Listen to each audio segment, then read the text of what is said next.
Hey everybody, I'm here to talk to you guys about persuasive writing. So, we are just beginning this new persuasive writing unit, and there are a few things that are really key elements to this style of writing. So, the first thing that I want to do for you guys today is take a look at a couple different options that we're going to be seeing throughout this unit. The first one would be an editorial. Sometimes those appear as editorial cartoons. So here's an example of an editorial cartoon. It says, "Caution, children playing." And you can see that these kids are just sitting down on a park bench playing on their iPads and tablets and phones with a playground in the background. So I know the opinion of the person who made this editorial cartoon is that they think kids spend way too much time on technology and not enough time on like playing outside and going to parks and playing with their friends. So another option that we have is an editorial style of writing or writing a letter to someone to share your opinion. So here's an example of a letter that a student wrote about how they feel towards solar energy.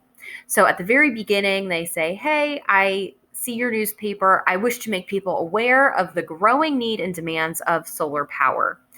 So they go into a little bit more detail, and you can pause here and read this article if you would like.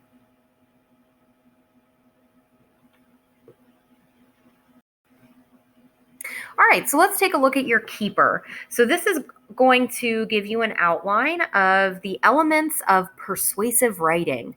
And so let me go ahead and show you some of the really key elements of persuasive writing. So the first thing that I want to take a look at is these essays or letters or any kind of writing here, it reflects the writer's opinion. So in this unit, you're going to pick an opinion about a topic and you're going to write about it and tell me why you believe you are right. The next thing that is super important, opinions that you have are going to be supported with facts, figures like numbers, examples, expert opinions, cause and effect, and then we'll also get into what ethos, pathos, and logos are. And that'll fit into our unit and probably by next week. So we'll look at that too.